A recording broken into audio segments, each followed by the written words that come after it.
میخوایی تو زندگیت موفق باشی ولی نمیدونی. هرچی میدویی به هیچ جا نمیرسی. دلت میخواد توانگر باشی، ثروتمند باشی، ولی بازم اون چیزی که دلت میخواد نیستی. دلت میخواد عشق جذب خودت بکنی. حالا عشق به انسان، عشق به هر چیز دیگه ای میتونه باشه، ولی اونجوری که باید و شاید جاذب نیست. عزیز دلم، قربونتون برم، به خاطر اینه که ما بازی زندگی رو بلد نیستیم. زندگی بازی بزرگه که ما بازیگر خوبی توش نیستیم و تا زمانی که این قدرت رو به خودمون ندیم و بازیگر خوبی نشیم به هیچ جا نمیرسیم. اینو مطمئن باشیم. بریم ببینیم خانم اسکابلشین توی فصل اول که بازی زندگی و راه این بازی بوده اصلا قراره چی یاد ما بده که انقدر این کتاب معروفه و همه دوستش دارن و شخصا خود من بالغ بر 20 بار خوندمش و الان به طور جد تصمیم گرفتم خیلی دقیق تر بخونمش و با شما به اشتراک بذارم. زندگی بازی بزرگه. خانم اسکابلشین معتقده برای موفقیت توی این بازی باید قوانین روحی و معنوی رو به خوبی بلد باشیم که متاسفانه ما از این مسائل ریز خیلی راحت چشم میپوشیم و با مسائل و مشکلات پی در پی دست و پنجه نرم میکنیم بدون اینکه قانون بازی رو بلد باشیم، بدون اینکه اصلا بدونیم میخوایم چی کار کنیم تو زندگیمون. زندگی بازی داد و ستده. قدیمی‌ها شنیدی میگن هر چی بکاری همونو برمیداری، جو بکاری جو برمیداری، گندم بکاری گندم برمیداری. ای کاش ما جمله رو خیلی ریز بشیم توش، خیلی دقیق به این موضوع نگاه بکنیم و واقعاً عمل کننده به این باشیم. وقتی میای در حق کسی کاری میکنی، کارما بیکار نشسته که عین همونو بهت جواب میده. دنیا دنیای علت و معلوله، زندگی قانون علت و معلوله که باید ایمان کامل داشته باشی، هم از نظر کلام و هم از نظر قلبی. بریم ببینیم خانم اسکابلشین چی میگه. ذهن انسان 3 بخش داره. بخش هوشیار مثل برق تمام قدرته، پاور قدرته، بدون مسیر و جهت، بدون هیچ پذیرشی هر فرمانی بهش بدی همون انجام میده، چون اصلا فهم استنباط نداره. حالا با مثال خدمتتون حتما توضیح میدم. ذهن هوشیار ذهن بشریه. زندگی رو اون شکلی به چشم میبینی و به نظر میرسه میبینی، اما بر ذهن نیمه هوشیار بسیار تاثیرگذار هستش. مثل دیدن مرگ و زندگی، بیماری، عروسی و هر چیزی که در حالت نرم توی زندگی هممون وجود داره.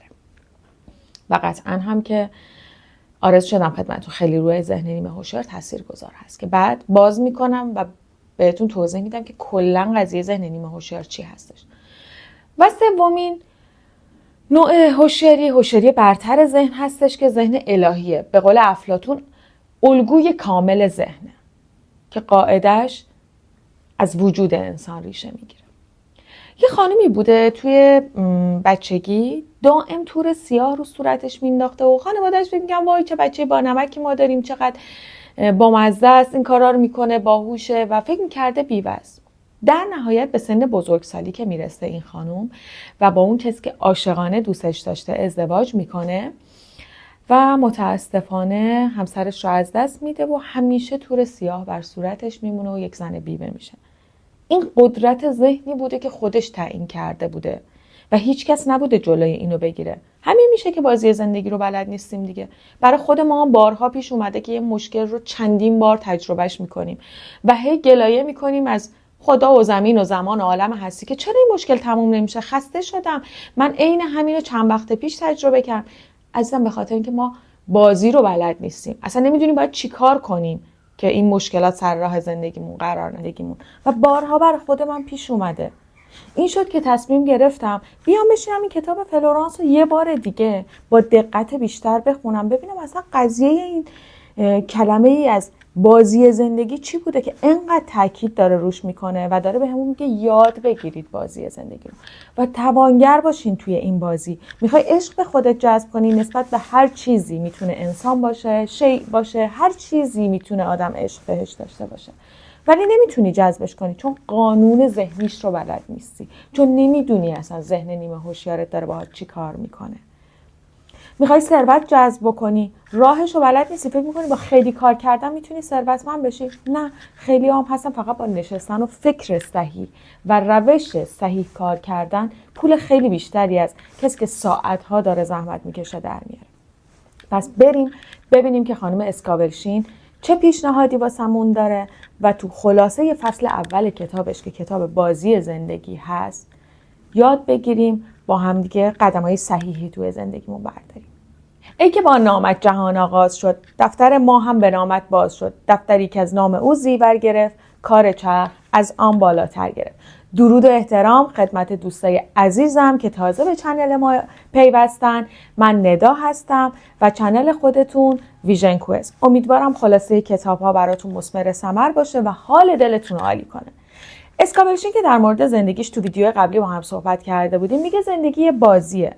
او معتقده برای موفق شدن توی این بازی نیازه که قوانین روحانی و معنوی رو به خوبی بشناسیم. خانم اسکابلشین بسیار خانم معتقدی بودن و به عقاید دینیشون بسیار پابرجا بودن که بعدها با هم صحبت خواهیم کرد.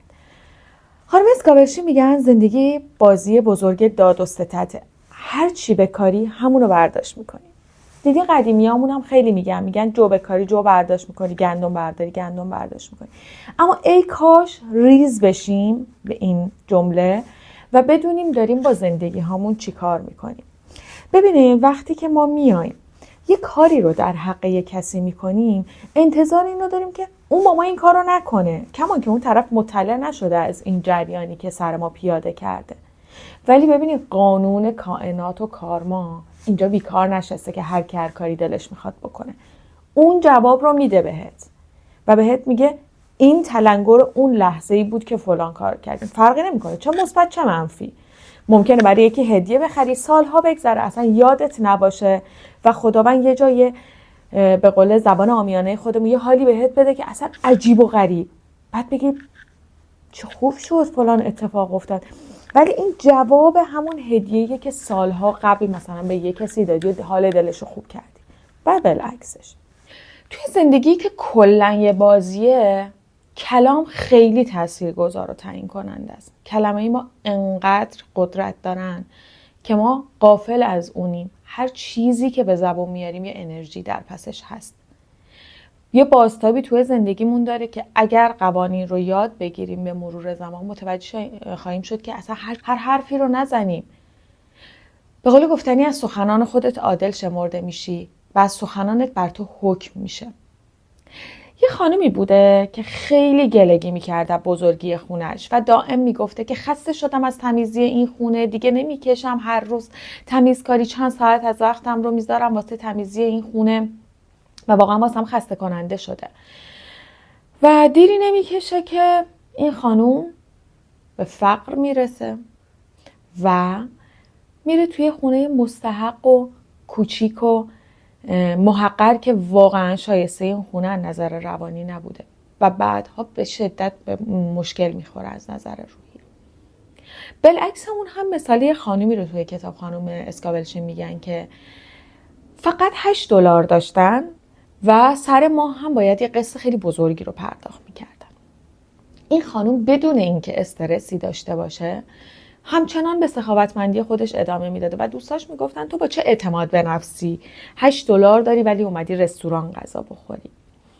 این خانوم انقدر ذهن خودش رو آماده کرده بود برای اینکه مشکل نمیتونه تاثیر روی زندگیش بذاره و قرار نیست به خاطر نداری فعلیش لحظهش رو هم از دست بده، به کار خودش ادامه میده. خانم اسکابلشین رو دعوت میکنه به یه وعده نهار و یا غذای خوبی رو سفارش میده. نمیاد یه غذای چند سنتی یا $1 سفارش بده. باشم شاید اصلا هیچ وقت اتفاق نیفته اون چیزی که شما تو ذهنتونه و این جمله شد آویزه گوش من. شاید اصلا اتفاق نیفته، چرا باید این همه قصه بخورم؟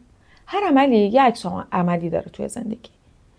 هر گفتار و رفتار و نیتی که داریم به شکل یه نتیجه به ما برمیگرده و اینها واقعاً یک قدرت نامرئی هستند که ما باید ازش آگاهی پیدا کنیم و ایمان داشته باشیم به این قدرت‌های نامرئی. خانم اسکابلشین خیلی برای موفقیت توی زندگی به این توجه داشته که باید خیلی دقیق باشیم و ایمان داشته باشیم و ایمان مهمترین قدرت کنترل کننده هستش برای انسان. همه چیز در کنترل انسانه مگر اینکه خودش غافل باشه و بخواد افسار زندگیش رو بده دست کسای دیگه. انسان تنها اون چی رو که به دست میاره و ایمان بهش داره به دست میاره. باید اینطوری فکر کنی که قبل از اینکه حتی اون چیز رو به دست بیاره، به ذهن خودش بقبولونه که اونو به دست آورده و حال دلش با اون خوبه. هر موقع بتونی خودت رو به خواست خدا مهار کنی، عنان هر وضعیتی رو تو کف خودت میگیری. تنها یه قدرت توی عالم هستی وجود داره و اون قدرت الهیه و خیر و شری اصلا وجود نداره که بگیم بد بیاری و غیر و زاره. اینا به خاطر عدم ایمان داشتن. اصلا به دین کار ندارم که مسلمانی، مسیحی، هر دینی مقدس احترام داره براش. ما با خدا داریم معامله میکنیم. این ما هستیم که میتونیم با فرمان به ذهنمون که ذهن نیمه هوشیار رو تحت کنترل قرار بدیم، اعتقاد داشته باشیم که نعل اسب علت خوشیومنیه، پای خرگوش علت عدم خوشیومنی. این همش ذهن ما. اون نعل اسب و خرگوش قدرتی ندارن. این کلام و اعتقاد ما انسان هاست که انتظار خوشیومنی و غیر خوشیومنی رو برای ما به وجود میاره. پس باورهای خودمونه که میتونه به ما تلقین کنه که چی کار کنیم چی کار نکنیم. اصلا میدونستیم علت اکثر بیماری ها چیه؟ اگه بهتون بگم بیماری و بدبختی و فقر زایده تخلف از قانون عشق و محبته، بی خود نگفتم. آدمایی هستن که دیدی مثلا دائم از همه چی انتقاد میکنن، آدمای منتقدی هن. و قریب اتفاق با توجه به تحقیقاتی که انجام شده بیماری روماتیسم دارن که این ایجاد میکنه ذهن منفیشون ناشی از بدبینیشون ناهماهنگی روحشون خونشون رو مسموم میکنه و این سموم توی مقاصدشون رسوب میکنه. آدمی که حسد و نفرت داره و کدورت دائم توی زندگیش هست و فکر میکنه که همه چیزی که اون میگه، عموماً آدمایی هستن که وحشت دارن، آدمایی ترسویی هستن. عدم بخشایش هم امراض تصلب شرایین رو به وجود میاره، انجماد کبد و بینایی.